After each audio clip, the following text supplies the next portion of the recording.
Hi, I'm Tom Burgess. Thank you for listening to the weekly Wake Up, where we set off the alarm on what's really happening in our country.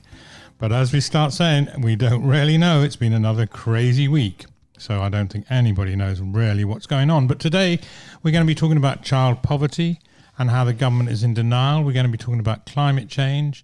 We're going to be talking how a developer in Manchester says there's not enough expensive homes in the city. Plus, we're going to get an update from a spokesperson from Extinction Rebellion, and we've got a review of Ken Loach's new film, Sorry We Missed You, the tragic story of a low-income family struggling with zero-hour contracts and low pay. And what we address on this show, we address what we call the real agenda, and that is the issues of inequality, resolving poverty, and economic and social justice. And we not only sort of look at those stories, we're also looking at the answers and what we can do about it. But first, let me introduce the team and today's topic. And I'm so excited because we've got we've got a full house here. Hi, Satya. How are you doing? Hi, Tom. I'm very good, thank you.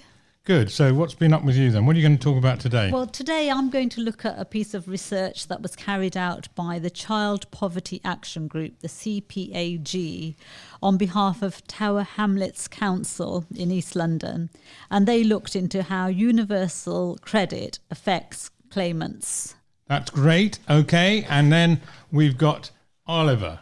How are you doing, Oliver? I'm good, Tom. I'm glad you can make it. You were a bit pushed on the trains today. I am. Just got here in the nick of time. Is your brain still working? Not quite, but we'll see how we go. After a hard day's work. So what's your specialist subject for today? Well, my subject for today is going to be climate change and what we can do now rather than in future to affect change. Okay, that's great. We'll talk more about that in a moment. And also, I'm pleased to welcome Janine. Hello, Tom. Hi, Janine. Now, Janine's joining the team as fixing stuff, aren't you? You're the sort of head of marketing, so, yes. Doing some marketing work, and you've had a great career in the media. Is that right? I'd like to sort of think so. Well, yes, I'll say I have. Well, thank you. I've been a great fan of Real Agenda for some time, so it's great to be part of this. You can come back. So, what are your plans? What do you hope? Well, you're going to add something to the team rather than doing the content. You're going to do some work on the marketing. So clearly there's fantastic content, and the Real Agenda is there are so many great podcasts at the moment. What sets it apart is that it's actually talking about things that are really significant to us every day. It's non-partisan, and also that it talks about, as we've been discussing a lot this week, it talks about sort of issues and answers and action. So it goes beyond us just raising issues and ideas and concerns of ours to actually suggesting ways that we can actually make a difference, whether it be in a policy view or on an individual and community level. So I hope to be able to just get a message out there about all the fantastic ingredients that already exist on the podcast so far and going forward. Well, that's great. Thank you very much. And we look forward to working together and making things happen. And just beside me here, helping out on the production side, is Zoe. She hasn't got a microphone. How you doing, Zoe? Yeah, not too bad. Okay, good. Thank you. I'm glad Zoe made it and tonight, and she's going to be helping with some of the editing on the show. So that's all on this week's Weekly Wake Up. We're part of the Real Agenda network of podcasts of political change. So let's get going with our topical chat today now. When we're looking at the key issues. So Satya's going to start us off. What story have you got there, Satya? Yeah, so as I said earlier, I was just looking at this research that was carried out by the Child Poverty Action Group on behalf of Tower Hamlets Council. And they talked to people who were actually claimants of the universal credit benefit, which has been dogged by lots and lots of problems. But, those problems have real effect on real people. And actually have made lots of people's lives really miserable.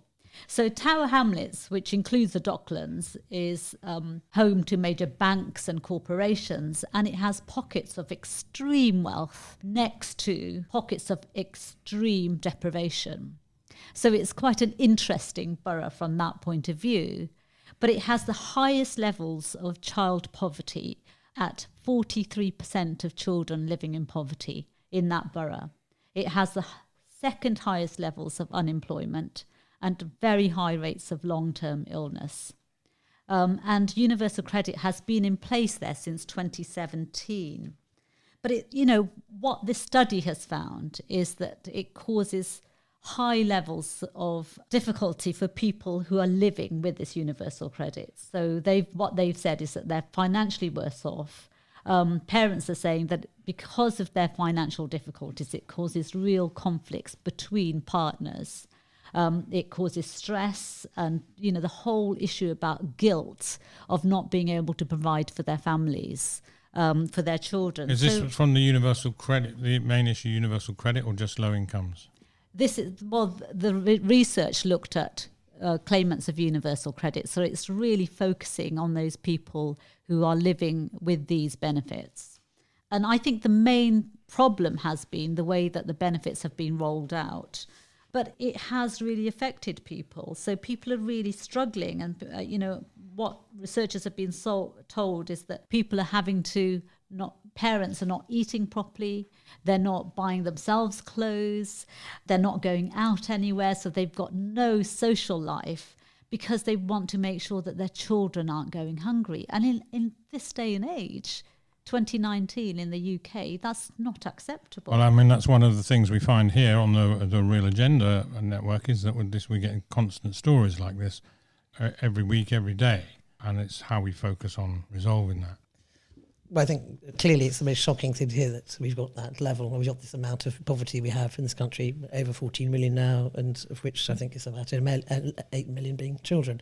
I mean, it's strikingly Dickensian and shameful. But I think with the universal credits, there clearly has been much discussion about in its aptitude of rolling things out and the length at which that takes. And when you are, and clearly people on universal credit are the people who are most impoverished in our society anyway. And so if the longer you take to roll out something, and then it takes about 6 weeks over that, then it becomes a spiralling level of debt that can never be reclaimed. And the impact of all of those, we say, is across all of our society, from kids in schools to depression and mental health illnesses. So it impacts on all of us universally. So one of the major things that they were saying in terms of rollout is that a lot of it has been put online. In fact, all of it has been put online. And so this is, I quote from one of the claimants, and he says that nothing is explained. You get no rules, you get no handbook, no guidance or assistance. And he says, I'm not an unintelligent person, but I've messed up this system. And if someone is not IT literate, then you're really screwed with this benefit. This brings us to another piece, actually, that was in the Mirror. And I think the issue we have is that some of those people in the government are of a different mindset about solving these problems. Because there was this piece in the Mirror was about a row in the Work and Pensions Committee. And it was headlined, Tory DWP Chief in Furious Row as she denies cuts are plunging kids into poverty. And this was Therese Coffey MP, Secretary of State for Work and Pensions since 2019. And she attacked MP's claims that there is a causal link between the Tories' two-child cap on benefits and families turning to food banks. And actually, coming back to in June 2019, there was a study for the Child Poverty Action Group again, I think this may be a different one, found victims of the two-child policy were cutting back on fresh food for their children, withdrawing them from swimming lessons and school trips, or even considering abortions. Yet the Work and Pensions Secretary was not sure I agree with the scheme, which hit households with 592,000 kids in its first 2 years, and it's caused destitution. She added, and I think this is Therese Coffey, added that it was a proper policy and she fully supports it. Well, I mean, obviously they would, because there was another article that says that the government has saved £40 billion a year from cuts to benefits. So hurrah for the government. Mm-hmm. Well, I mean, that was also, apart from the tragedy of low incomes and what the financial hardship that goes with it, it's actually not good for us all, because the government, as you said, may save 40 million. Billion, sorry, indeed. Where this has caused increase in services and elsewhere, because we've got breakdown of families, we've got destitution, we've got more police required, more mental health, more strain more on the crime. hospitals. And so it's actually not worth it. No. At the end of the day, actually, we as a society are suffering, both financially and socially and psychologically and emotionally. as a society. I mean, all of these austerity measures, and when you look deeply at some of these policies in particular, they're not compassionate. And we want to be a compassionate society. Absolutely. And thanks for that, Satya. Just to finish off on this story with the Secretary of State, she defended a string of other divisive aspects of the benefit system, drawing anger from campaigners who were hoping for a focus on reform. Now, a key campaigner for reform in this area is the Reverend Paul Nicholson, founder of the campaigning group Taxpayers Against Poverty, which runs a series of seminars in the Houses of Parliament, chaired by Debbie Abrahams MP, to get the truth on the record. All of the contributions are from leading academics and other professionals. And also Taxpayers Against Poverty actually work directly with people in these dire situations. So we called up the Reverend Paul in the middle of eating his favourite Jaffa cakes to ask him for a comment. Well, the problem has been for decades. Governments, when creating policies and indeed drafting bills, have been hugely reluctant to take into account robust evidence about the impact of poverty on health. I mean, we've had major reports every 10 years resulting in what's called the Marmot report on inequalities in health in the United Kingdom. And each one of them, for example, there has been detailed report about how important it is for women to have an adequate diet before and while they're pregnant. Otherwise, they have poor maternal nutrition, and the fetus does not get the food it needs, and you have low birth weight babies. And the Institute of Brain Chemistry and Human Nutrition has been reporting since 1972 that low birth weight babies have a high risk of being sick throughout their lives, both mentally and physically. It's this really important evidence, which was not only omitted when they're drafting the bill, but it's also omitted when we went to Parliament in 2010, 12 and 16 on various bills on poverty and asked for an amendment which would insist on a health impact assessment of all their proposals. And if they had actually done a health impact assessment, we wouldn't have had so much mental illness because of the inevitable deaths as a result of their proposals. And indeed, scholars would say that you wouldn't have had so many people dying. We now have very powerful evidence on our website of the relationship between austerity and mortality. And indeed, there's the unprecedented rise in infant deaths and the unprecedented shortening of life expectancy for everybody. It's that serious, and it is something which, of course, we are pursuing in our new relationship with compassion in politics. It's something that has to be put right. Okay, thanks very much for that input, Paul, and good luck with all that campaigning and the good work that you do. So moving on, we're going to be now talking about climate change, and Oliver's got a few things to say. I guess why I mentioned this now this week, because there's an interesting observation I made actually, is that the new managing director of the International Monetary Fund, which is sort of an international organisation, she's recently installed, and basically her first meeting that she attended, or first conference, was about climate change. It's called Can Central Banks Fight Climate Change? And I guess for people who aren't familiar with the IMF, most of the conferences that they do speak at are about economic outlook, economic forecast. So I think for her to attend a climate change conference over one sort of directly related economy, I think is quite telling how important the issue has risen up the agenda across the board.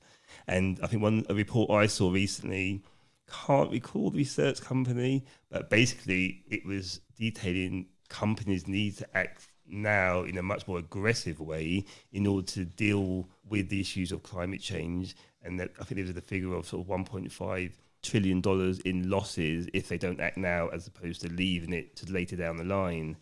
And I think it's worth looking at what companies can do to affect change. And I know somewhere else I was reading that Shell, the oil company, which obviously everyone's got an issue around the use of fossil fuels, but they're actually starting to look at making it targets for their senior executives in terms of putting into their KPIs as a way of penalising them somehow if they don't take part in their strategy to sort of reduce sort of the effects on the ozone layer, respectively. So I'm not sure what other people's thoughts are on. I think it's very encouraging, but of course, the top 20 companies in the world are those that are producing oil and gas, and the biggest 30% impact on the climate. So, I mean, I'm glad that they are doing things like that, and I think it's probably very important to their marketing and their viability, I think. But talking about you quoting the head of the IMF and her putting that climate change at the top of her agenda for the meeting, I thought it was significant that Mark Carney, who's, as everyone knows, the head of the governor of the Bank of England, actually said that if, I think it was last week, if companies at risk of going bankrupt, if they do not take on board initiatives in global change, because not least in terms of getting investment, because obviously those sort of companies will not be able to be mining things, but they'll have to be looking at renewable energy and various other things that will be viable and far more better impact, but they'll also be economically more viable, and the old means of heating and gas and everything won't exist. So I think it's actually, if you're not seeing it, as we've been saying, from a compassionate or environmental point of view, then from an economic point of view, if that drives change, then which often does, then that's significant, I think. Yeah, I think Mark Carney's been going around pushing this, because I was at a talk that he was giving, and he also said and there was a lot of companies represented there, and he was saying actually companies can take advantage of this. If they could get in quick, there's a lot of money to be made in terms of the work that needs to be done to get us to that place where I think it says that we need to be at less than 1.5 degrees centigrade in terms of the maximum rise in temperature that we can have by the year 21,000. So, we really need to do this work, and we need to do it now, because otherwise it won't work. I think, and my issue is, I guess, how do we get there faster? Is it forced regulation? Is it imposing penalties externally by the government on companies to do it? Is it trying to internalise it within companies by fostering a different culture or different mindset about what is a more sustainable company for the future? Because I think Shell in particular, I think what it did, and I know this is probably a bad example in terms of what it does, is sort of its main business, but it had a sort of big strategy day, and I guess its main theme was about what their company wants to look like in the future. And I think a lot of companies are looking at this now, particularly with millennials changing their views on how they buy, who they buy from, as such, and how they spend their money. And I think companies, and I think we talked about this a few weeks ago about the FT theme around sort of resetting capitalism and the purpose-driven company. It's about companies with purpose and sustainable companies as such. And I think it's about what actions do we want to force it on them to bring it forward quicker, or do we want it to be an organic process? Because clearly things need to be done. I think it should be both. Because you've got to set some regulation and some guidelines and targets, because it is urgent. And at the same time, we're encouraging companies to act themselves, or indeed they will, because as we've just mentioned, it's a huge business opportunity. The whole aspect of this Green New Deal, where we've been investing and creating jobs and creating opportunities and switching away from fossil fuels and towards renewables. It's actually a business opportunity, and that can be taken up. I think that's in terms of the Green New Deal.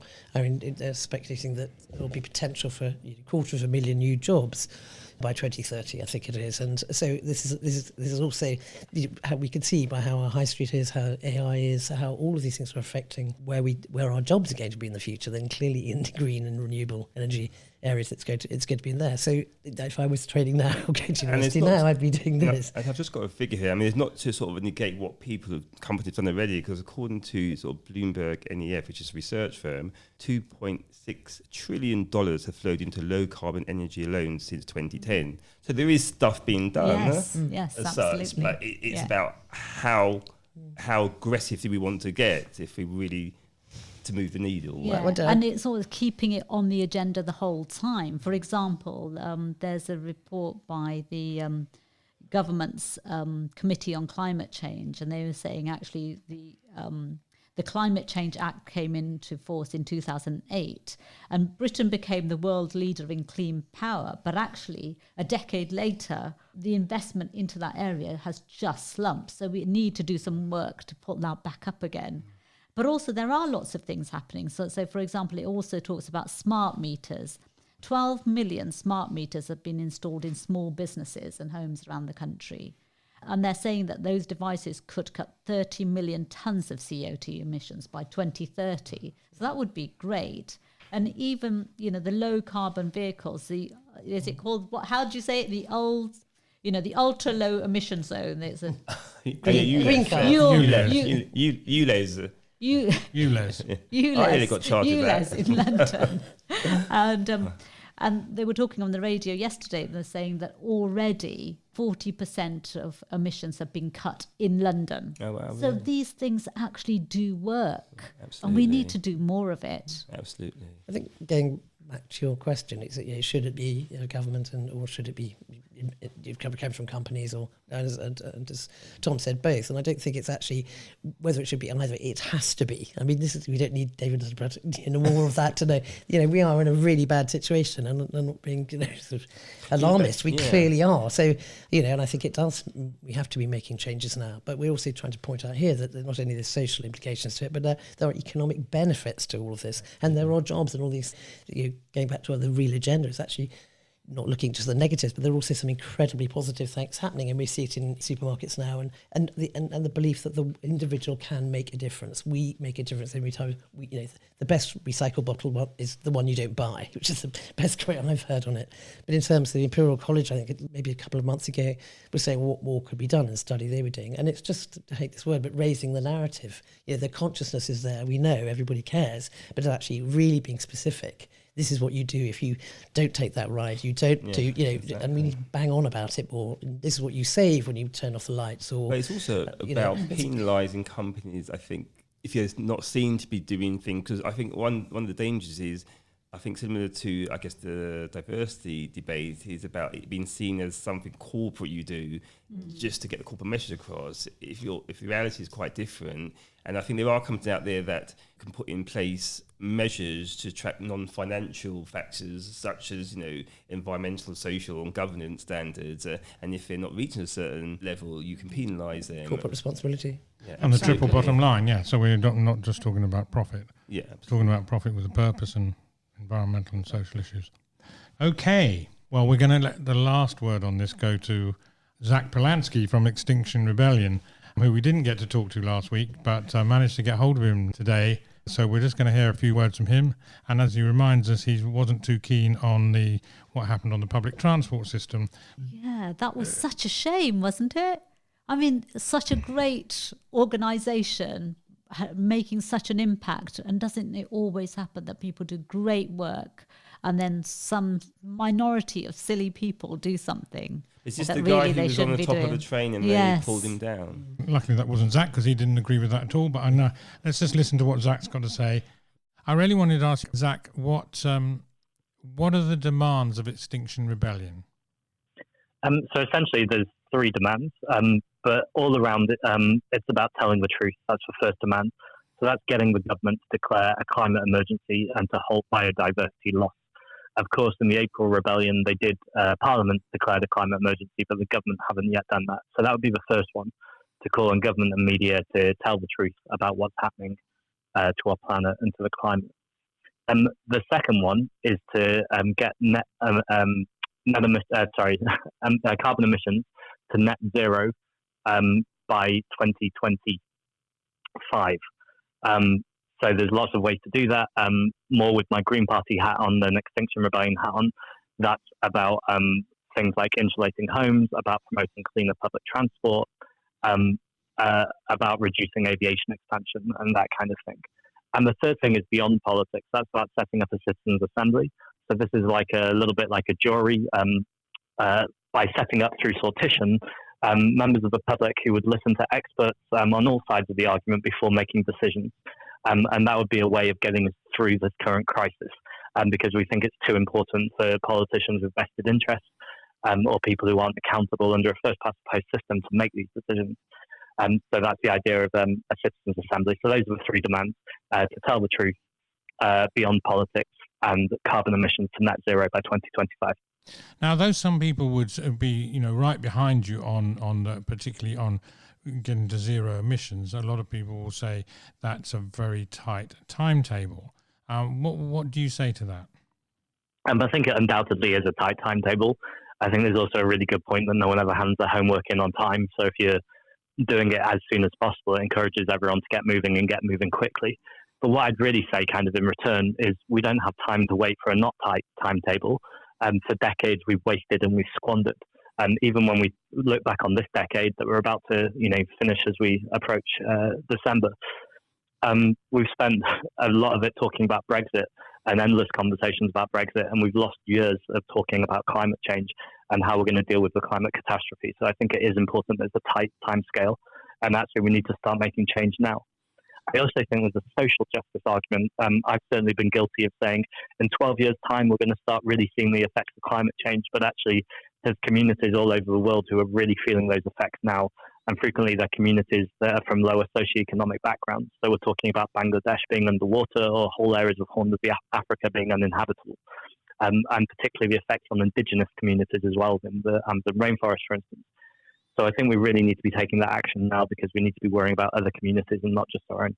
Indeed. So what sort of, in practical terms, could we the people, actually do now? So naturally, my mind jumps straight away to join your local Green Party and get out campaigning.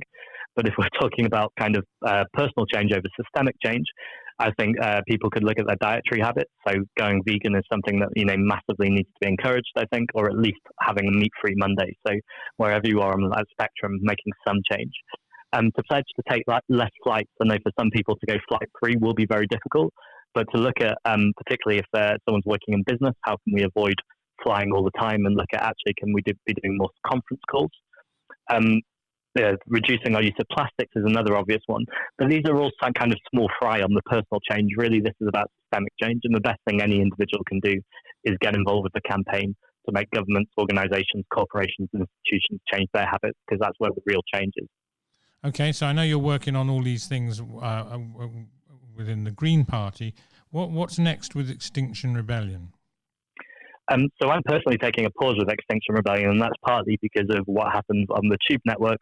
I was very vocal against disrupting the tubes, and also actually Extinction Rebellion were very vocal about disrupting the tubes. I think the majority was something like 79 or 80% of people voted against it, yet it still happened.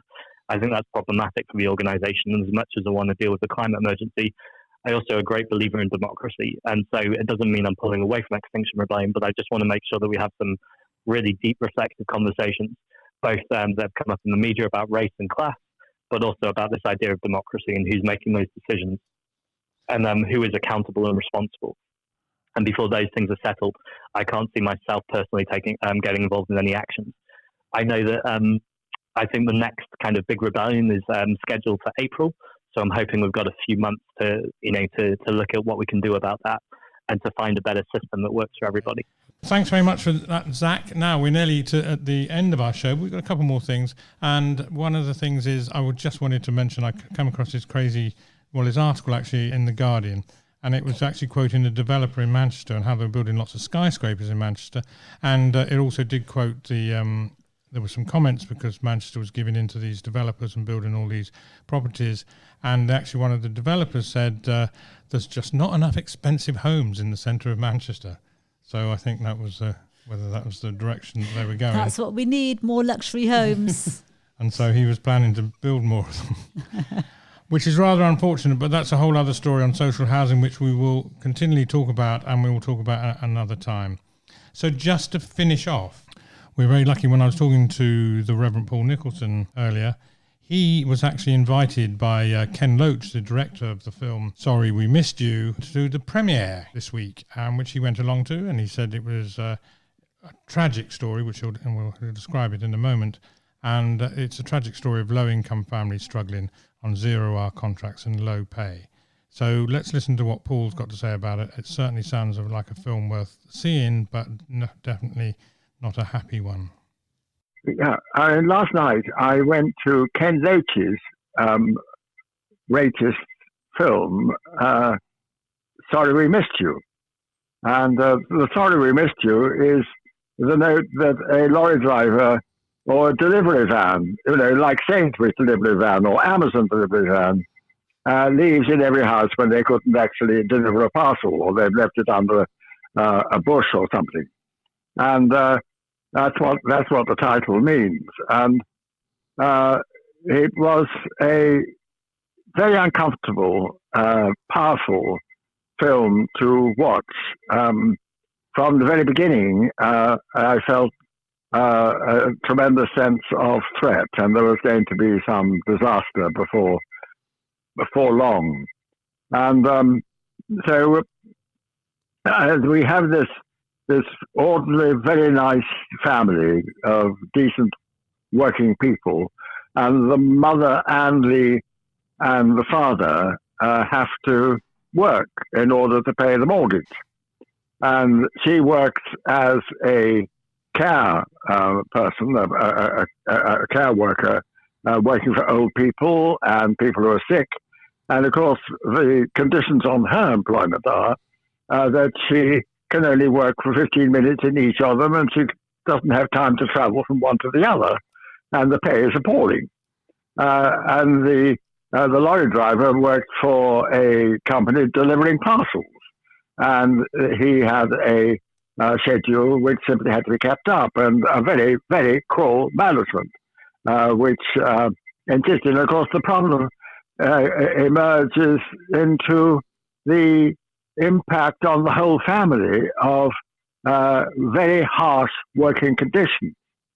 And it was a fine example of employers having too much power and having a total lack of responsibility for the social consequences of the rules and regulations they impose on low-paid working people doing that kind of job. And it's that what has to be put right. And it's even more worrying, of course, now we are approaching a Brexit which has enabled the British government to cut out the European safeguards of working rights like maternity leave. All those will have to be re-legislated for in Britain. And there is, of course, an immense amount, and I share it, of distrust of the employers' political party, the Conservative Party, ever undertaking that kind of workers' rights regulation in the interest of workers. They will always be, and has always been, undertaken with the interest of employers and of the profit-making employers at that. So the employers tend to have the bottom line of the annual reports at the top of their mind, and they are being irresponsible about the human cost in the communities which they are meant to be serving.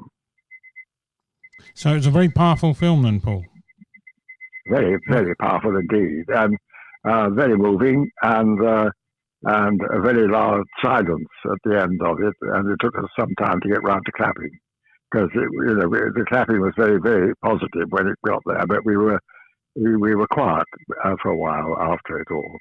It ends in the family breaking up, and a very nice father driving off, and the family begging him not to go. Well, that wraps up the show more or less. So I'm really glad that Ken Loach made this film, because it gives a real insight into what it's really like for people who live under those circumstances and are struggling. And I think we all need to see it, because part of what we need to do is, as a society, we need to shout up against this. This shouldn't be happening. So on that note, it's like, what can we do and what sort of things can be done? I was saying, Ken Loach is known for holding up films that very much mirror the isolated in our society and those of people impacted by our community in a bad way. And like Daniel Blake was the previous film, which was about people on benefits.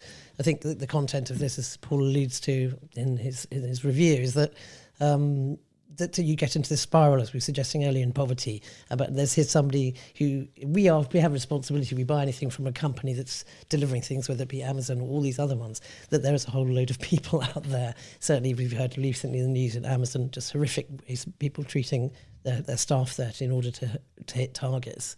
and then punishing people that can't quite deliver. And then there's huge profits and very low paid tax in the countries in which they're operating. But we can make a difference by boycotting who we decide to buy products through. Yeah, and I think that not enough of us actually understand that if we stand up, take a stand and voice our opposition to this kind of behaviour, then actually things will happen and things can change.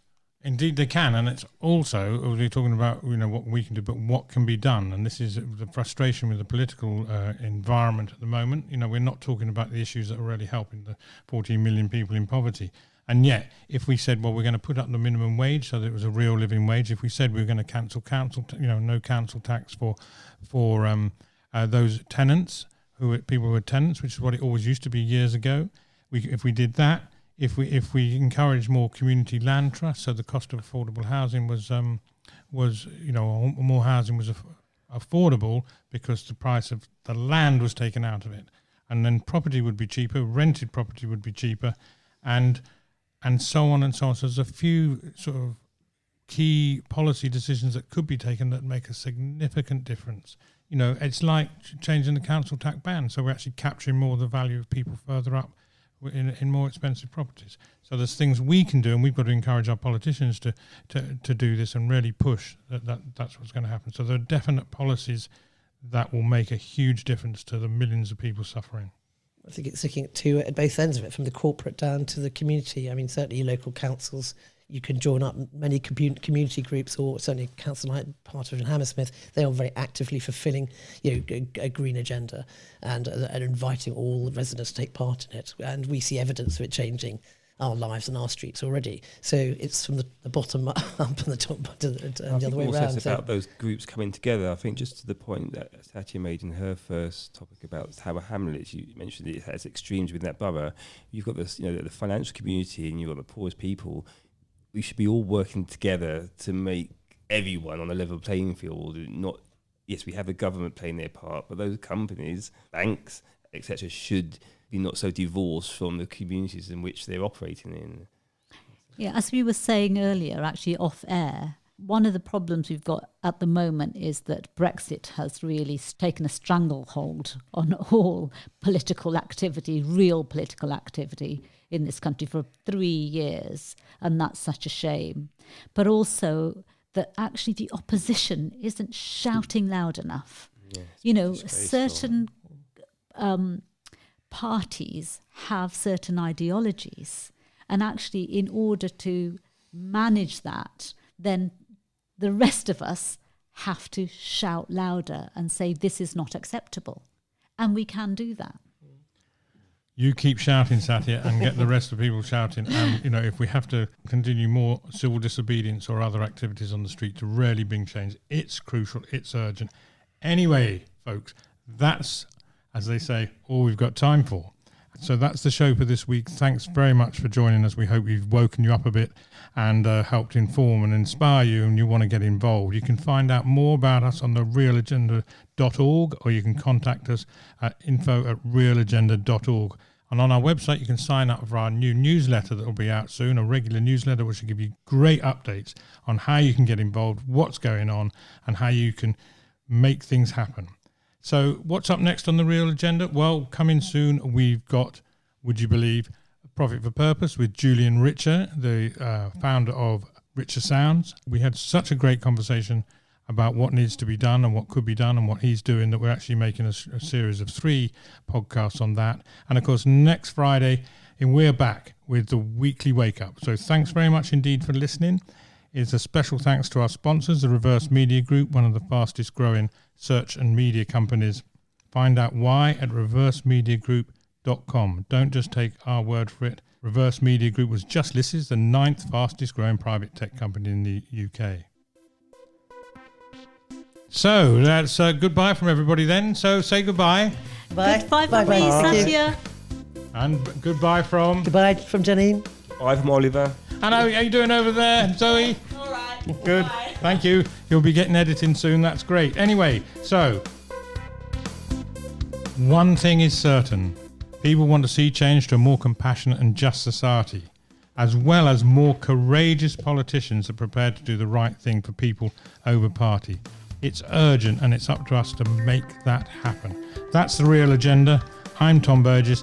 Thank you for listening, and we all look forward to talking to you again soon.